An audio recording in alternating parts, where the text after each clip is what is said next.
All right, welcome back to Southern Ghost Stories. I am the American historian Alan Searcy, and I'm excited to be with you guys. We got Roger the Wraith behind the board, and a fun show. Halloween's what, week or two away? Yeah. So it's what, 21st? So 10 more days to Halloween, guys. So yeah, man.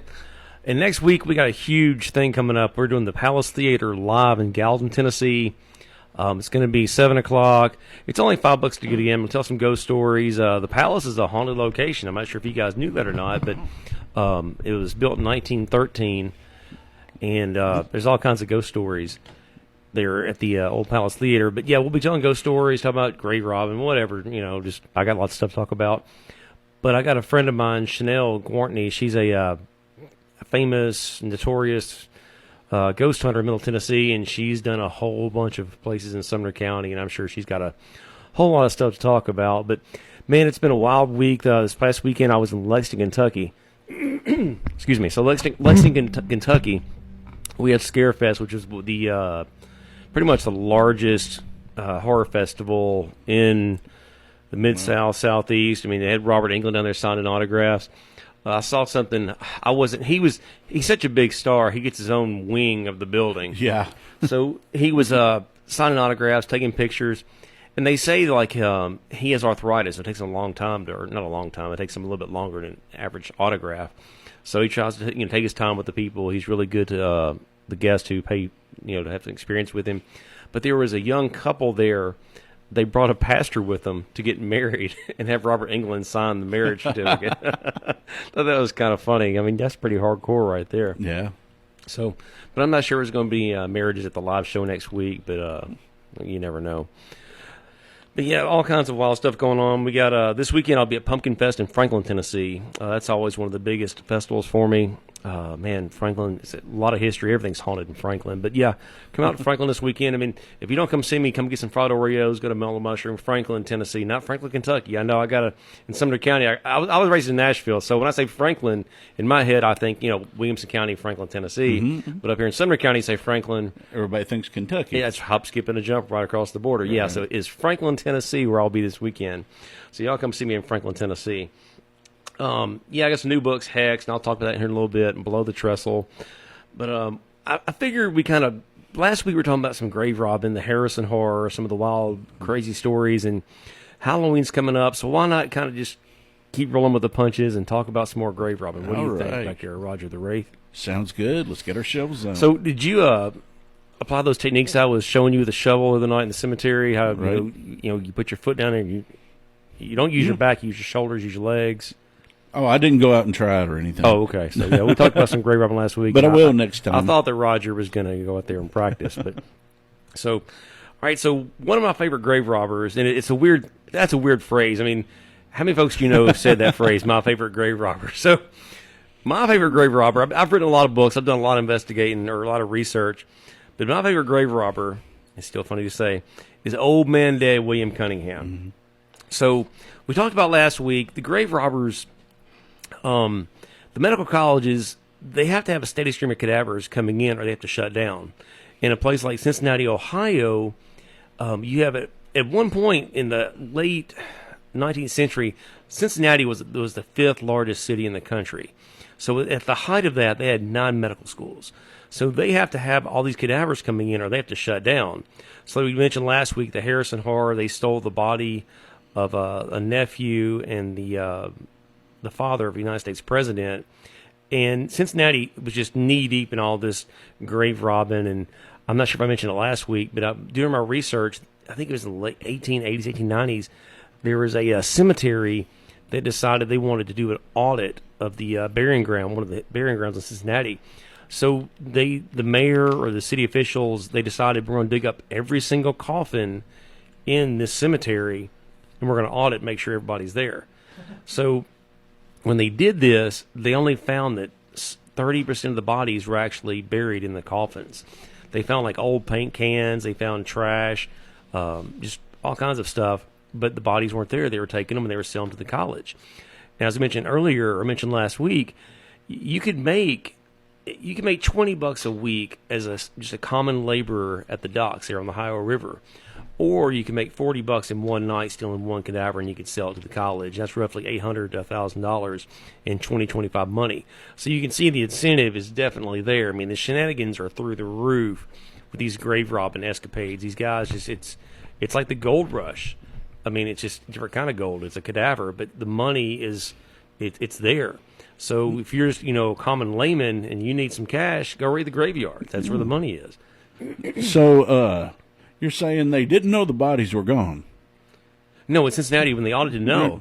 Because those guys would go into the dark at night. They covered up their tracks. You got to think, though, when they're stealing a body, they would dig it up like right after it was buried. So the ground is already loose. So you can't really tell it's been disturbed unless they're kind of sloppy how they put it back. Like I've read guys who are in a hurry and they just kind of drop it down in there and you can kind of see. Some people got smart. They would get sticks and they would, or big, just pieces of wood and like have them like stakes in the ground. And that way, if they came back the next day, because people would come to check on, when all this stuff's going on. Sometimes they hire watchmen. Sometimes they go to the cemetery every morning. Sometimes they camp out. Well, like I know, like the Harrisons, one thing they did, they put stakes in the ground. So that way, if they come in the morning, if the stakes aren't upright, if they're slanted or if they're gone, they know, hey, somebody's messing with the body. So there were ways to do it. And a lot of times, wealthy people would hire watchmen. They would hire guards to stay there with the body. They would hire people to camp out because after unless it was cold, they needed a fresh corpse. So after a week or two, the body they couldn't use it anymore. So like in the wintertime, that wasn't applicable. They could bury them in December and still February dig them up, and the body like up north, the body still holds. But in the summertime, after I guess less than a week, once it's warm, the body starts to decompose quickly. So they have to have these bodies, and it's wild and crazy, and it's a rabbit hole I never really expected to go down, but yet here I am talking about my favorite grave robber on Southern Ghost Stories. So you've been hooked. It's fun, man. It's wild and weird, and like I mentioned last week, like the guy who was trying to collect the bones of Andrew Jackson. Yes. Abraham Lincoln. There was a counterfeiter who, or there was a guy who was he owned a saloon in Chicago. He was making counterfeit bills, and his counterfeiter got snapped by the police, and he thinks, I can go steal Lincoln's body and use that as leverage to get my counterfeiter out of prison. Yeah. So, it's nuts. And it's not just them trying to raid the graveyards for the colleges. There are other stories, and I'll get into a few of those here in a little bit. But I know something I saw, and I was wondering if you know anything about it, about Charlie Chaplin's grave being robbed. Yeah, actually, I wrote about that. Yeah, and they took the body and wanted ransom for it? Well, no, they took it back. I'm trying to remember the story. It's in my so they did get it back. Yeah, it's in my book, Fear and Folklore Grave Robbers. Ah, good plug. Oh, man, I glanced at that this morning when I was going over my notes. I was like, no one cares about Charlie Chaplin, but here you are asking me about him. But, yeah, there was something where they stole his remains. Was he cremated? I'm trying to remember the story. I don't know. I believe but they took him back, or they took him to a different cemetery. Yeah. And they think it was a prank. I'll dig into that. We'll talk about it more next week. But, yeah, I should know about that. But I wrote about that in the grave robbing book. But I wrote that book 2 years ago, and it all kinds of – I got this useless knowledge in my head, and they all kind of run together after a while. But Old Man Dead, my favorite grave robber. So in the 19th century, the streets of Cincinnati hid a dark trade beneath the cobblestones, one that began in the graveyard and ended on the dissecting table. So, Old Man Dead, William Cunningham. This story really blurs the lines between necessity, crime, and horror. It's a wild, crazy story. So, Old Man Dead, William Cunningham, he had a lot of nicknames. They called him the Ghoul. They called him Old Man Dead, Old Cunny. And, he was born in 1807 in Ireland, and he immigrated to Virginia and then eventually settled into Cincinnati. He worked on the docks and struggled to find work after the Mexican-American War in the late 1840s. But he found opportunity in supplying medical schools with the bodies for dissection. So, by all accounts, in old newspaper articles I've written, Old Cunningham, he was tall, burly, intimidating, and he was known for his protruding jawline, his commanding presence. This guy was like John Wayne out there raiding the graveyards. But despite his size, he's actually pretty clever. He was persuasive. and he was super resourceful. So he formed a team of grave robbers, and he operated mostly at night in these potter's fields and poor cemeteries. See, there's a distinction between like a regular cemetery. Like if you go to, like, I'm trying to think of a big cemetery here in Middle Tennessee, Woodlawn or Mount Olivet. That's where, usually the wealthy, prominent people are buried. Well, they would have like these little fields out in the middle of nowhere that's where the paupers are buried. Like if you couldn't afford a stone, or if you didn't have family, or if you died in a jail, or if you died in a hospital, they would just throw you in these potter's fields, is what they called them. And then it's kind of free range for these grave robbers to go out there and raid the graveyards, because no one really cares about these people. Sometimes they don't even put a stone up for them. But they also, the grave robbers, they work with the sextons. The sextons are the people who oversee the cemeteries, and sometimes they live there in the cemeteries. Well, like I've read accounts where the sextons they'll leave a note on a stone. They'll mark it with a slate. They'll put a particular flower on a certain stone on a grave to let people know, hey, that this is where it's at. This is what you need to be looking for. So he had a team, and I'll get into that in just a second. But the sextons he worked with, they were cut in on the profits. So if the sexton, left a marking or distinguished where he could get a corpse, he would get like 10, 20% of that. So like I said, $40, that's what, $4. So that's $20, $30. That's not bad, or probably more than that in today's money. But they had the knowledge, and they had to work with these guys hand in hand. But old Cunningham, he was kind of like an anti-folk hero. He was despised, yet he was kind of admired for always outsmarting the law. There's stories where he got caught in 1871. He had two partners, James Kendrick and Charley Johnson, and they were leaving Walnut Hill Cemetery in Cincinnati. And they got stopped by a watchman, and they found in his cart a canvas bag filled with human remains. Mm-mm. And when they frisked him, they found a note from a gravedigger named H. Gents. And the note said, 2 men dead, will be buried tomorrow. One died Sunday, the other Monday. So, and what's crazy is, despite clear evidence, the bodies disappeared before the trial.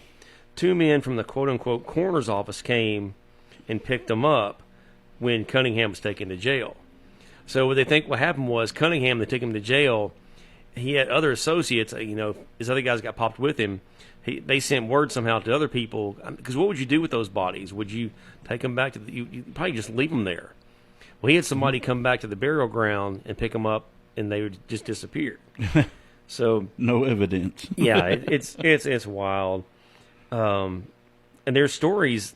There was one where these citizens were watching for him because they knew what he was doing, and I'm not sure if one of them had a loved one that had just been buried, but sure enough, they were at a saloon drinking, and they see this cart roll down with this big burly guy pull up to the cemetery gates. He goes in, he does what he does. Well, as he's digging this corpse up, the guys in the saloon, the gang, they just rush to the cemetery with guns. Hey, you're coming with us. So Cunningham tells them, well, all right, okay, hey, you got me. I don't want no trouble. And they were walking out of the cemetery, and he looks over the saloon they just came out of. Come on, boys, it's going to be a long night for me. Let me buy you a drink. So the guy's like, okay, let's go get a drink with Cunny. So old man Ned goes in the saloon with these guys. He buys them a round. He buys them a second round. He gets them all drunk, and he walks out scot-free, goes back to the cemetery, gets the body, and goes on back home. But I think we're up for a break, and I got some more Cunningham stories for you. Talk about some more old man Ned when we get back. Where your friends are, WQKR. Mowing season is in full swing. What better place to purchase a Cub Cadet mower than D.T. McCall at 1220 Scottsville Road in Lafayette, Tennessee? Choose from a 42-inch fab deck at $4,299 or a 50-inch fab deck at $4,999. Hurry in while supplies last. Need some new appliances? We have them too. Hot Point washer and dryer at $499.99 each. Sharp refrigerator, range, microwave, and dishwasher package for only $3,799.96 after a $200 mail-in rebate. Lazy Boy recliner, only $679. Choose a softline sofa made in Italy to go with that recliner for $1,899, or select a Franklin Chase Lounge sectional for $2,549. D.T. McCall & Sons, serving Middle Tennessee for over 100 years. 0% interest for 12 months through Mariner. Free delivery and recycling within 125 miles of Carthage, Tennessee. Your one-stop neighborhood superstore. Hey! Do you like music by singer-songwriters? How about bluegrass, folk, blues, classic country, early rock and roll, and even classic R&B? Then I invite you to tune into Americana Country, Sundays 1 till 4 p.m. My name is Jay Preston. I'm your host every Sunday. We play a great mix of Americana and roots music from artists like John Prine, Sam Bush, Del McCurry, Delbert McClinton, Bonnie Raitt, James Taylor, Steve Earle, Joni Mitchell, and many, many more. Join me, Jay Preston, Sunday afternoons for Americana Country, right here on WQKR. Do you have friends looking for a new apartment, or a family planning a move to Middle Tennessee? Help them find their new home at Sage North, a new luxury apartment community in White House, and you'll receive a $250 Visa gift card on us. Sage North is an all-new resort-style apartment community just 30 minutes north of Nashville in the charming town of White House, near exit 108 of I-65. Small town charm, but convenient to big city shopping, entertainment, and much more. So, if you know someone looking for that perfect apartment home, encourage them to schedule their tour today, and remind them when they go, mention your name when they sign their lease, and that $250 Visa gift card will be headed your way. Everybody wins. They get that beautiful new apartment home, and you get your free Visa gift card. Find out more online by visiting livesagenorth.com or visiting in person at Sage North in beautiful and charming White House, just minutes from exit 108 of I-65 in White House. WQKR plays the music you grew up with. Hi, this is Paul McCartney. Hi, this is David Bowie. Hello, I'm Stevie Nicks. Hi, this is Keith Richards. Hi, this is Madonna. Reminds me of the stuff I grew up listening to. It's the old school stuff that I like. It's reminiscent. It's the stuff that you grew up with. Great rock and roll and pop hits from the 60s, 70s, and 80s. It's fun to listen to 24 hours a day, 7 days a week. WQKR. I think we're back. Technical difficulties. All right, so we're talking about Old Man Dead William Cunningham, my favorite grave robber. He might be yours too once you get done listening to this. But Cunningham, I was telling some stories. One of my favorite things I read about him was one night he had raided a graveyard, and he's got the body in a bag in the back of his wagon. He's he's leaving the cemetery, riding down the street, and he sees this wagon kind of approaching a little faster. He's trying to catch him. So the it's middle of the night, 2 or 3 in the morning, whatever it is, and the wagon finally catches him, and the guy in the wagon pulls a lantern, and goes, "Halt, who goes there?" Cunningham turns around. "It's me. I'm William Cunningham, sir." He said, "Well, what's your business being out this late?" Well, Cunningham, when he got the body, I left this out, the body was too tall. It wouldn't fit in the back of his wagon. It wouldn't fit in the canvas bag. So he propped it up next to him in the wagon. So when the watchman pulls up, "You're Cunningham." "Well, who's that?" "Oh, it's my nephew, Jimmy." "Well, he don't look too good." "Sir, we just left a wedding over in North Bend, and he had too much to drink. He's a good God-fearing man. I'm going to get him home. My sister's going to be so mad, but I'm going to get him home. I'll take care of him. I promise you that." So the watchman, he's looking at this cadaver propped up next to Cunningham there in his wagon. He said, "Well, hang on a second." So he hops out, he walks over, he approaches the cadaver, and Cunningham, he's probably about to jump out of his skin. He walks over to the cadaver. "Where'd he get that coat? I need to get me a new jacket." Of course, he was just buried, right? He's in his, a jacket. Cunningham's like, "Oh, it's that tailor over there on 7th Street, sir. Go by and see him. I'll get you fixed right up." So finally he said, "Okay, you guys, it's late. You get on home. Take care of your nephew." "Yes, sir. No problem. No worries." So Cunningham, he he hitches the horse and giddy up, and they going down the road a little bit. Well, he hits a rock. The wagon wheel hits a rock, and that cadaver next to Cunningham stumbles and falls out of the wagon with the watchman right behind him. So the watchman, he storms over to Cunningham. All right, pal, get in the back of the wagon. The gig's up. You're going downtown with me. So, and he didn't stay in jail long. The thing is, you brought this up during the break. A lot of time, the grave robbers, they were in cahoots with the sheriffs and the police department, because they all knew Cunningham. Like I told you, he was liked, even though he was kind of a criminal. He was always in and out of jail, and he was just a big raw bone, funny old man. But they knew him, and the thing is, he would get arrested, and as soon as the sun came up the next morning, the medical school would bail him out. Like, they had the hotline, they knew what was going on. I'm not sure if they were expecting deliveries, but they would get him out pretty much as soon as he got brought in. But Cunningham, he was very resourceful. He's just a wild willy guy. There was a incident. This was back in, I guess, the mid 19th century. He had some students that didn't want to pay. He got some cadavers, and sometimes different schools, like sometimes the schools would pay for them, sometimes you sell them to the students. Well, these students refused to pay for the cadavers. So the next time they wanted a body, Cunningham exhumed a smallpox victim and gave that body to him.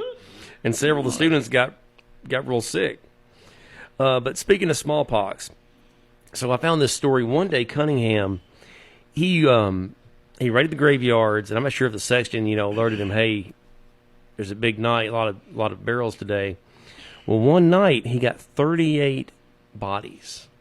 38 bodies in one night. I bet he was sore that next morning. Yeah, for sure. And you got to think, that's what, if you got $1,000 in our money, I mean, that's pretty much a year's salary in one night. 38 bodies. So the procedure for this is, once he got the bodies, you put them in a canvas bag, you put them in your wagon, you took them back to the school, you went behind the school in the alley, and there was a chute. You opened the door, you dropped the bag, the bodies would fall down. The next morning, they would come collect them once the staff came in, and then you come back the next day or day after and come get your pay. So I imagine Cunningham, he's probably so excited. He probably just went home and had a cup of coffee and hung out for a little bit. And he came back to that school bright and early. He's just licking his chops. He's kneading his hands. He just knew he's going to get this big payday. So Cunningham, after he dropped off those 38 bodies, he walks into the college, and he sees one of the professors over in the corner. Professor sees him, kind of motions, hey, Cunningham, come here. Cunningham, he's, yes, sir, it's good to see you. Good morning, sir. How are you doing? Professor says, Cunningham, y'all had smallpox. Take it back. So all those 38 bodies that he got, he had to take them back to the cemetery. Mm-hmm. So what I read was that the school helped him out. They put all the bodies in barrels. So I'm not sure how many could fit in the barrel, but they would stuff them in there, and he put them in his wagon, drove the wagon back to the cemetery, and under the cover of darkness, he just dumped the bodies out. And they said that the next morning or later that day, one of the policemen or one of the watchmen came across the cemetery and found like a big stack of bodies, like a big pyramid of bodies stacked in a corner by a fence, where he just turned the barrels over and left them for the sexton or the grave diggers to take care of. So he didn't bother putting them back where they belong. No, it's exit only. He don't put them back in. I'm not digging those holes again. That would take you forever, man. Yeah. So, but something that's really wild and weird, Cunningham died on November 2nd, 1871. Well, as he's getting older, he needs money, and he has a good relationship, with the professors there at the school. Well, he made a deal with one of the professors, and he sold his own body to the Ohio Medical College for $50. He got the money in advance, I'm sure, and after it was over, the kids dissected him, chopped him up. Well, once that was done, they didn't burn his body. They didn't dispose of it. They didn't bury it. What they decided to do was to honor this resurrection man, the old man dead, the ghoul. They made a medical skeleton out of his remains, and they put it in their museum. So yeah, it's wild and weird that old man dead, like, he became a fixture in the school long after he was gone. So yeah, it's nuts, and it's one of my favorite I told you it's my favorite grave robber. I know it's a wild thing to say, but I wrote a book called Old Man Dead. Came out earlier this year, and it's based off. I took some liberties, but it's pretty much Old Man Dead, William Cunningham's story. He's a wild, woolly guy in Cincinnati. And so is the skeleton still there? Well, I mean, I don't want to give away the ending, but I mean, okay, like, gotcha. It's the book is historic fiction. So if I have like A, B, and D, just from my research, I figure out what C is, but make it fun, but stick it true to the story. So yes, pretty much everything I told you is somewhat part of the story. I have a few things that I make it more fun, but yeah, it's Old Man Dead. Like I told you, it's my favorite grave robber. It's a wild, crazy story. I actually wrote a screenplay last year based off the book, and the screenplay had a lot of traction. I have a producer in Florida I've been talking to, so we just gotta find the money.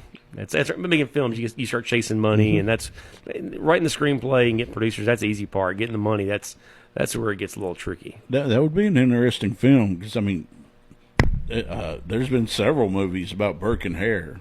Yeah. Well, and the thing is, like, I didn't make Cunningham like this evil, dastardly villain. Right. I had someone told me that if someone wrote a book about, if Mark Twain wrote a book about grave robbing, this would be it.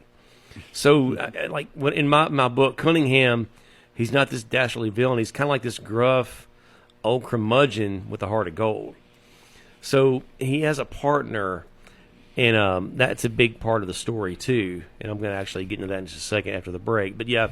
Old Man Dead, it's a fun, wild, weird story, and if you just Google him, you'll find stories about him. He's the most notorious grave robber in all America. Who would you want to play him on film? Oh, who's that guy? My wife and I talked about this. He's on that show. His dad's an actor. Oh, man, I can see his face. I can't think of his name. What's that Western show where there's a big hole in the ground? You know what I'm talking about? It's on HBO or Showtime or one of those pays. I'm not sure. Josh Brolin, or is it James Brolin? Yeah, Josh Brolin. Yeah, either James Brolin was either one of those guys could do it. Yeah, but yeah, I think because those guys are big, raw-boned guys, they could probably pull it off. Yeah.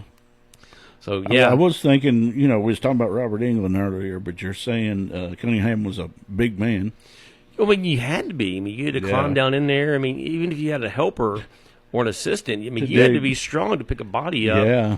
If you're down there, you do a whole lot of digging, so your back's going to be really strong. Right. And a lot of times you save the coffins, too. You fish those coffins out, and they weigh a ton. But, yeah, if you dig like a 200-pound, 250-pound guy out, you got to get him. So, I mean, those guys had to be strong back in the day. Mm-hmm. So I think you could probably do it, Roger.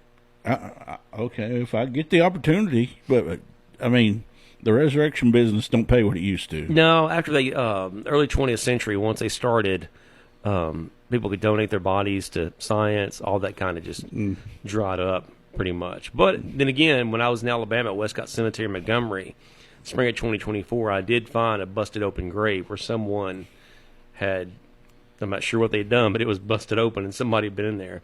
But I think we're up for a break. When we get back, we're going to talk about Charley Keaton, Old Man Dead's partner. We're your station, WQKR.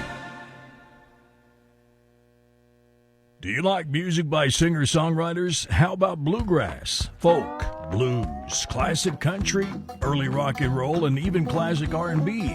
Then I invite you to tune into Americana Country Sundays 1 till 4 p.m. My name is Jay Preston. I'm your host every Sunday. We play a great mix of Americana and roots music from artists like John Prine, Sam Bush, Del McCurry, Delbert McClinton, Bonnie Raitt, James Taylor, Steve Earle, Joni Mitchell, and many, many more. Join me, Jay Preston, Sunday afternoons for Americana Country right here on WQKR. The Lonesome Lee Bogan Show, previously heard every Tuesday morning at 9 o'clock on WQKR, has moved to Fridays. You can hear Lee now talking to music people, talking about songs and songwriting and artists and everything else, and his own career. That's the Lonesome Lee Bogan Show, every Friday morning at 9 o'clock on WQKR, following Good Morning Portland. Now open in Portland, the new Mexican restaurant, Los Potrillos Mexican Restaurant and Grill, located at 105 North Broadway, open Monday through Thursday from 10:45 a.m. to 10 p.m. at night, Friday and Saturday from 10:45 a.m. to 11 p.m., and Sunday from 10:45 a.m. to 9:30 p.m. We offer senior and military discounts. Lunch is at 11 to 3 p.m.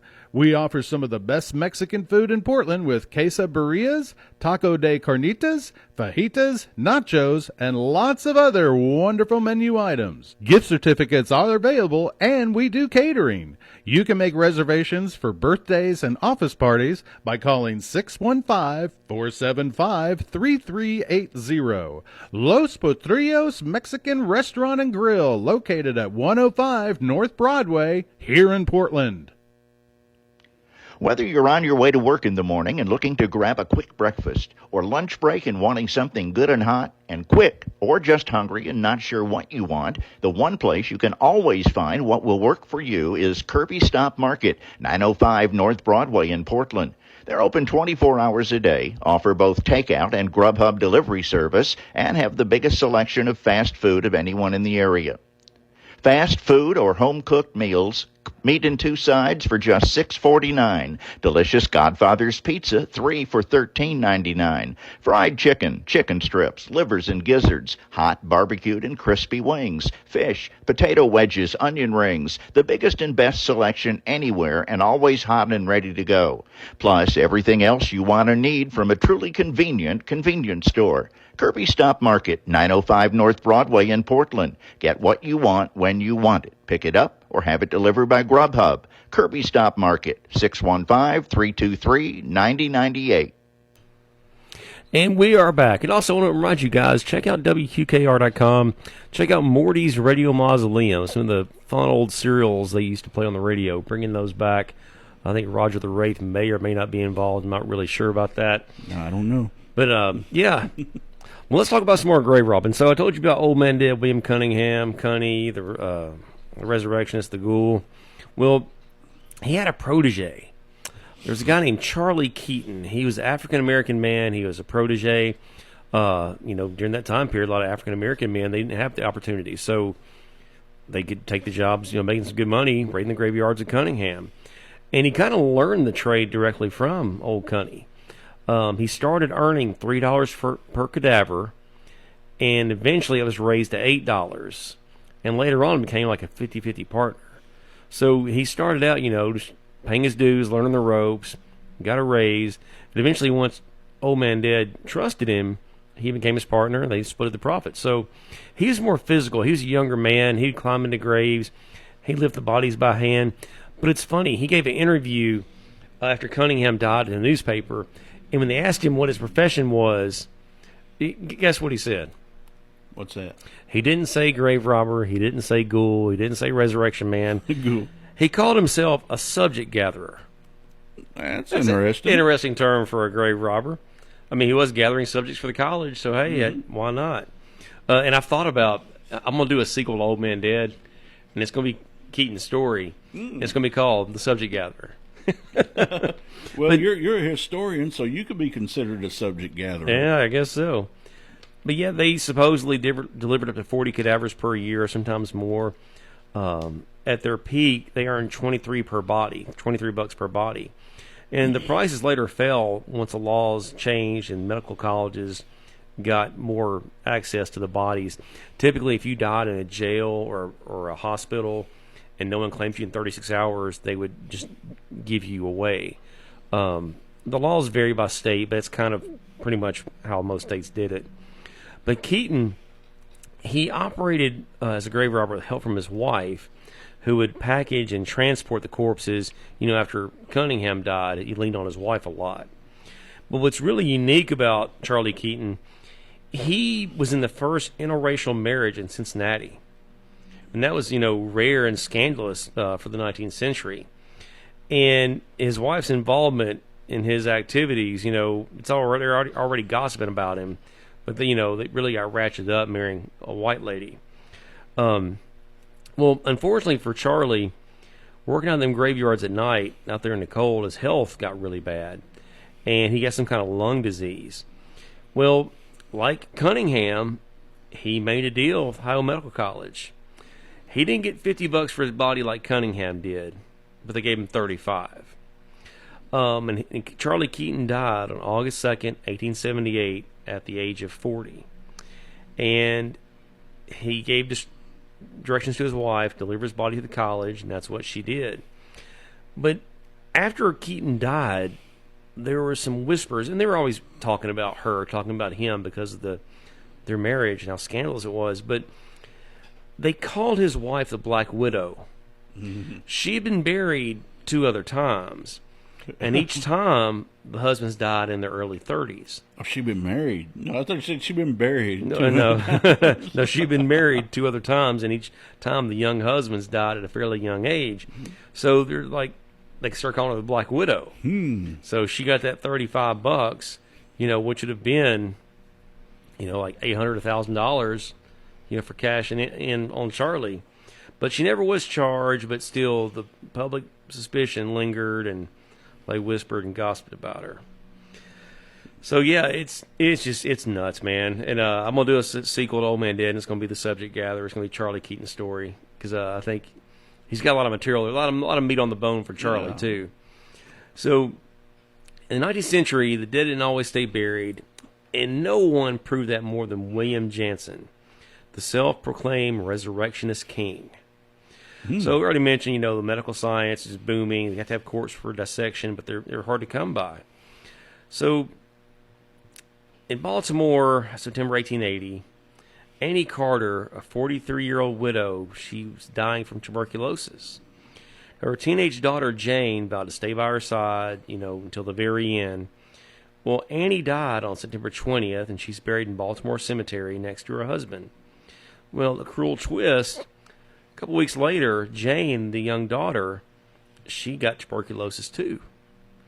Well, she died on November 7th, and she's buried there next to her mother and father. Well, 2 days later, you'll never guess what happened. There she goes. Well, Elizabeth Joyner, who was Annie's sister-in-law, she had this vivid nightmare. She saw men exhuming Annie and Jane's grave and hauling bodies into a wagon. So the next morning, she's all flustered by this dream. She rushes to the Baltimore Cemetery, and she finds disturbed soil there and a piece of Annie's clothing hanging on a fence, the clothing she was buried in. So she confronted the cemetery superintendent. He's trying to dismiss it. Hey, nothing's going on. We have a watchman. But Elizabeth, she insisted, you guys, you have to exhume the bodies. So the cemetery superintendent, he pushed back. Well, they finally, okay, we'll do it. They exhumed the bodies. Both the coffins were empty. Her husband's grave was untouched because he died years earlier. The Carter women had both been stolen from their graves. So as this is going on, Baltimore is in a panic. The 2 ladies' graves have been disturbed. The newspapers, sensational headlines every day. Of course, the newspaper, they're in the business of selling newspapers. So the more sensational the headlines, the more scandalous you make it. So this thing is really just ratcheted up, and Baltimore is buzzing about the grave robbers. So there's speculation, point to the medical colleges, but they're trying to, keep everything on the down low and try to squash it all. Well, there's an anonymous letter sent to Elizabeth, and it said that there were 2 African-American men that were spotted delivering a young white female cadaver to the University of Maryland School of Medicine. Well, investigators confirm on November 11th, a girl matching Jane's description was dissected there. So they made some arrests. A guy named William Warren, and he was like the preparer of the cadavers, I think was his title at the school, and his assistant, Sam Williams. And Sam was unique because he only had one arm. So you can only imagine, like, he got made fun of, only had one arm, and he's also the guy that helps prepare bodies for dissection. Poor guy. Yeah, but both confess and implicate a Danish man named William Jansen, and he was the one who supplied the cadavers. But Jansen has an alias. He was Viggo Jansen Ross. So the police started digging in, and William Jansen was born in Denmark. He was educated, handsome, witty, very charming guy. he was rumored to have been a former doctor who lost his license due to alcoholism. So, if you lose your license, what do? Well, you turn to grave robbing to survive. Don't you hate when they pull your license and you got to start snatching bodies? Yeah, start digging up graves just to get by. But at that time in Maryland, they're only paying $10 to $15 per body, which is still, a pretty good chunk. That's probably about $400 in today's money. Well, you talked about last week, one guy quit being a doctor because he made more money robbing graves. But he started shipping bodies from D.C. to colleges all over the East Coast. And he was apprehended in Washington, D.C. and brought to Baltimore. And Jansen, he enjoyed the celebrity, the publicity. He would allow reporters to come into his cell, and he would boast and just talk about grave robbing and the things he had done in the graveyards. And the press there in Baltimore named him the Resurrectionist King. So eventually, Jansen was accused. He had some helpers. It was Jansen and Warren Williams, the one-armed guy, another guy named Runge. I'm not sure of his second name or his first name, but they were all charged with unlawfully, willfully, and indecently desecrating graves. Well, the medical school provided lawyers for employees. The one-armed preparer of the bodies. But they didn't provide one for Jansen. I guess he was like a independent contractor of sorts. But Warren and Williams made plea deals to testify against him. And witnesses claim they saw Jansen lurking at Jane's funeral, and he's pretending to be mourned and all upset. So suspicion was strong, but the evidence was too thin. Jansen was acquitted. So upon release, he attacked the press and claimed there was a conspiracy by the university. And he suggested he knew who did it, but he refused to tell. He didn't want to flip on a fellow grave robber. But the public fascination is still growing. The Baltimore newspapers are printing these sensational headlines. And Jansen becomes kind of like a celebrity. So what he does is he goes back to D.C., and there was a guy named Charles Shaw. He was a young African-American man executed for murdering his sister. He was buried in Potter's Field, and after he was buried, Jansen arrived in broad daylight and dug up his body as people were walking down the street. He picked up the body and propped it against a tree. He had an assistant with him. Go get the wagon. He can't get away from me now. So, yeah, and I'm sure that because this guy, he was kind of the scourge of the earth, he executed his sister, people weren't really too up in arms. He dug him up. Yeah. But there was a Georgetown doctor who asked for a specific part of this killer. He wanted to study this guy's brain. He killed his sister. He wanted to study his brain. So Jansen removed his brain, placed it in a jar, and he took it to the doctor. Then he sold the rest of the body to another college, but he only got half the pay because the brain wasn't there. Now, I would think the brain would, I could see it's a vital part, but if you're just missing, I would take off maybe 10% or something, not half. Yeah. But anyway, outraged, Jansen personally, he went to the school and he brought a reporter.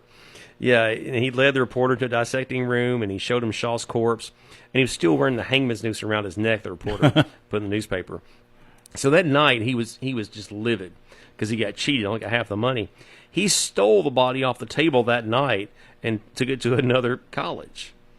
But unfortunately for him, passerbys see what's in the wagon, and the police get involved. But the thing is, they can't charge him for grave robbing. Right. He didn't rob. I guess he did, but they charged him for transporting a corpse without a permit. Oh. So when they took him to jail or went to court, he said, I'd snatch the body of George Washington if I could get into it. So he was sentenced to 11 months, 29 days, and he appealed, and he got out shortly thereafter. But I see we're up for a break. Let's take this break, and I'm going to finish telling you about William Jansen, the Resurrectionist King. WQKR. Why choose the Farmers Bank? We've been serving our community since 1912, and we still manage our business locally. This means that when you need banking services or a loan, we don't let a computer or someone thousands of miles away make our decisions. We make decisions locally. We visit with you in person. We shake your hand. We get to know you and your family. The Farmers Bank is a community bank built on trust and quality customer care and service. Visit us at any of our 11 area locations or online at thefarmersbank.net to see the Farmers Bank difference. Equal housing lender, member FDIC. Hi, I'm Bud Woodall from the Portland Church of Christ, and here's a point to ponder. We have several mockingbirds around our house, and it's always interesting to hear the sounds that they make. Our mockingbirds mimic other birds that we see, wrens and cardinals and blue jays, and yet scientists still don't know exactly why mockingbirds mock, outside of the possibility that it makes the male more attractive to the female. No matter what the reason might be that the mockingbird mocks, it reminds us of God's power and His creation. And it is right and fitting to say with Psalm 104, verse 1, "Bless the Lord, O my soul. O Lord my God, you are very great. You are clothed with honor and majesty." The mockingbird is special because God made it that way. Points to Ponder has been brought to you by the Portland Church of Christ. We hope you have a wonderful day. No one told them. No one warned them about the house on Willow Lane. What is it? It's the house. It's alive. Here, Looney. Have you seen this energy bill? Ah! This house is robbing us blind! If your house is an energy thief, TVA and your local power company would like to help make your home more efficient and lower your bills. To learn more, visit EnergyRight.com. We're CEMC. Winning just got closer at the Mint Gaming Hall Kentucky Downs. Join us for food, fun, and excitement soon. Hungry? Iron Steakhouse is there for your special night out. Ready to win? Come play one of our 1,000 games. Watch and wager on your team or horse, too. Featuring an event center and all-suite hotel, the Mint Gaming Hall is so close. The exit is in Tennessee. Check out themintgaming.com for details. Problem gambling? Call 1-800-GAMBLER. Winning just got closer. All right, welcome back to Southern Ghost Stories. I'm the American historian, Roger the Wraith, back here behind the board. So we're talking about William Jansen. He's taking the body to the college, and they notice that the brain is missing. So if you're a professor and you're getting cadavers brought to your school on a frequent basis, do you check to make sure the brain's there every time? How would you go about, what would your process be? Shake it a little bit, see if it rattles inside. Or yeah, for some reason that the brain wasn't there, and he only wanted to pay half. But yeah, anyway, so Jansen, he loved being the center of attention, and he what he decided to do was he became like a showman. He rented a theater, and what he decided to do was he was going to do this. Perform his own life story on stage. It's May of 1884. And audiences, they had journalists, just gawkers, and hostile medical students who come to see what in the world this grim spectacle he's going to do on stage. But the thing is, Jansen, he was kind of nervous, so he started drinking before the show. So he got up there on stage, and he's mumbling about science and progress. He's half lit. He tried to give a speech, but he had a botched quote. He said, "If 5 medical students practice medicine for 25 years, they benefit 7,000 people." So, yeah, I think it's probably a whole lot more than that. But, yeah, he's, or less than that. But, yeah, he was trying to give this eloquent speech, and he was drunk. And so he had the stage grave robbery demonstration where he had this little boy hidden on stage, and he was going to be like a corpse of a child. So Jansen dug him up, but the thing was, the kid was really ticklish. Anytime Jansen touched him, he kept laughing. So you got a laughing corpse there on stage, and it kind of ruined his whole performance. And he was slurring, he was drunk, the kid's laughing at him because he's ticklish. The show just collapsed. Jansen, he was just humiliated, and he stormed off stage. So later that year, he was caught again robbing the Colored Union Benevolent Burying Grounds, I think outside of New York, and they found naked corpses in his wagon there in the cemetery. One grave contained a decomposing male body he had reburied to cover a theft. But Jansen and 2 accomplices were arrested, and physicians petitioned to pardon the assistants, but not Jansen.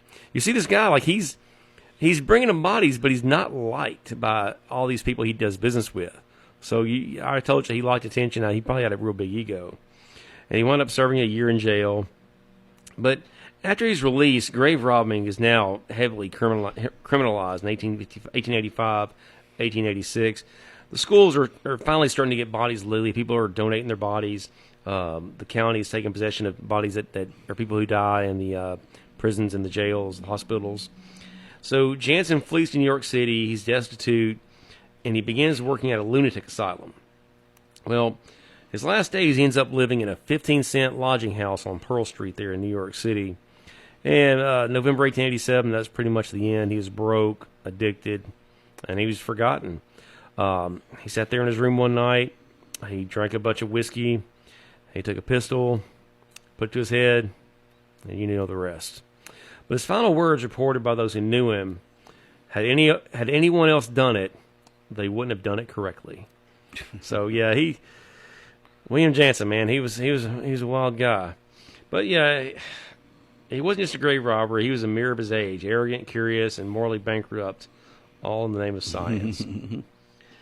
So, trying to wind things down here, one of my favorite grave robbing stories I found was in Syracuse, New York, 1870s, 1880s. There's a guy named Dr. Harvey Kendall. He was a professor at Syracuse University. So by day, he was a respected doctor, well-known in Syracuse's medical community. But by night, he was a leader of a secret group called the Body Snatchers League.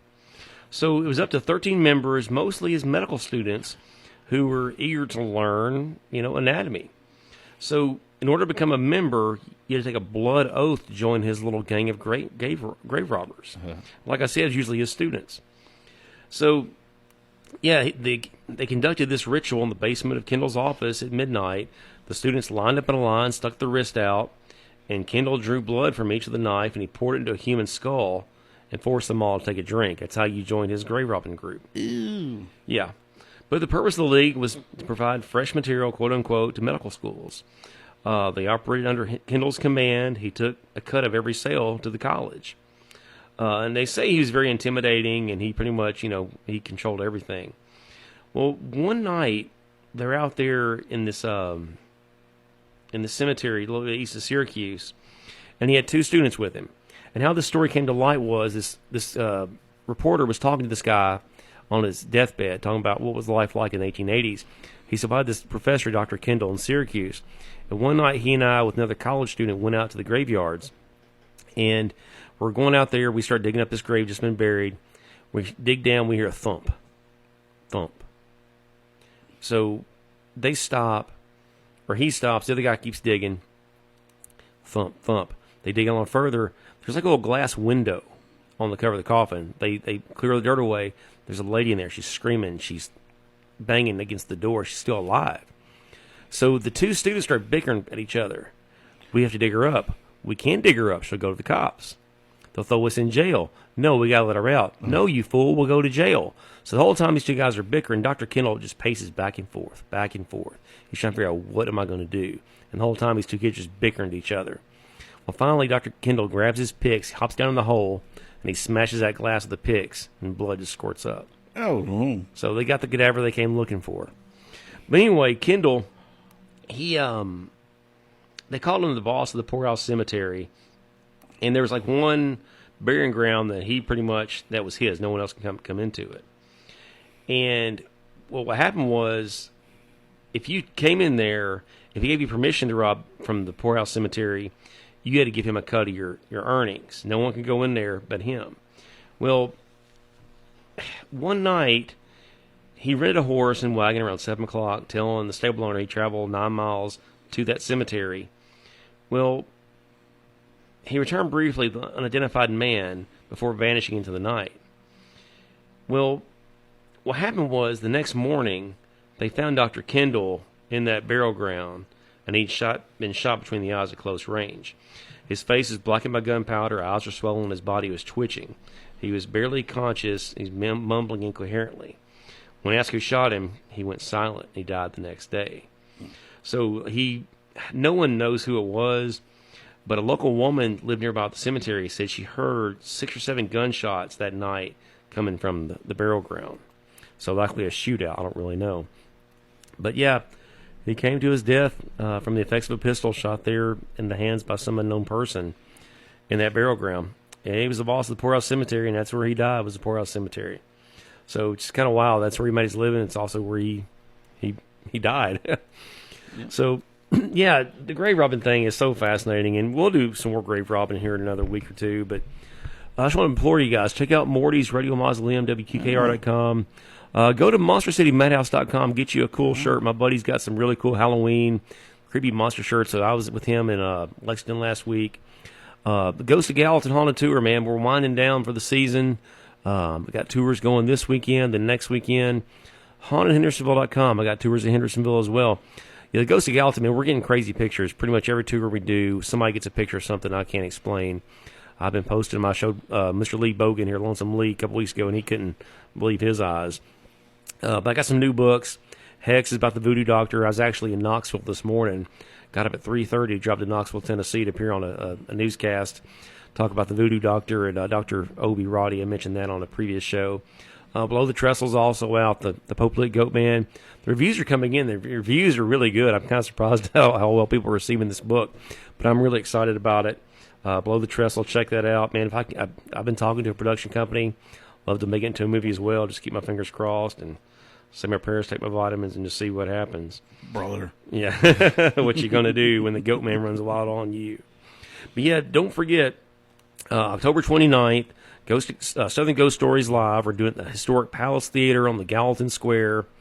I think Roger the Wraith's going to be down there with me. It's going to be Chanel Gorney. She's going to be telling some stories about her investigations. I'll be talking ghost stories, grave robbing. I'll answer questions. I'll juggle, stand on my head, whatever you guys want me to do. It's going to be a fun night. I can't juggle, Roger. Oh, come on. Oh.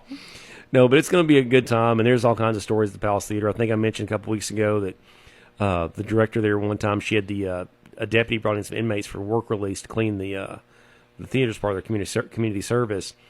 Well, she went out to eat lunch. The deputy walked in her office, sat down in her chair at her desk, and he leaned back and put his feet on her desk. And as soon as his feet hit the desk, a clipboard jumped off the wall and hit him in the head. That's what he gets. So, yeah, I guess the ghost is perceiving him to be disrespectful. But, yeah, looking forward to the Palace Theater, Southern Ghost Stories Live. Tickets only $5, and all the money we raise is going back to the theater. I'm not getting a cut. Roger the Wraith, he's leaving empty-handed. All the money goes to the theater because it costs a lot of money to keep up a theater built in 1913. So, yeah, and also this weekend, Pumpkin Fest in Franklin, Tennessee. Not Franklin, Kentucky, Franklin, Tennessee. I'll be slinging books and talking about spooky stuff down there. And, yeah, it's going to be a good time, and I'll be doing slinging books all day at Franklin, and I'll come back for Ghost of Gallatin 8:30, doing a tour around 8:30 on Saturday night. But, yeah, man, it's been October is almost over, and I'm going to hate it when it's over, but I'm kind of relieved because it's a whirlwind. Oh, yeah, I can imagine. People won't ghost stories in October. Yeah, but yeah, yeah, that's what I live for. I'll be on Channel 5 next week. I was in Knoxville this morning, yeah, so it's fun. But I think we're out of time. But yeah, come see us Southern Ghost Stories Live next Wednesday.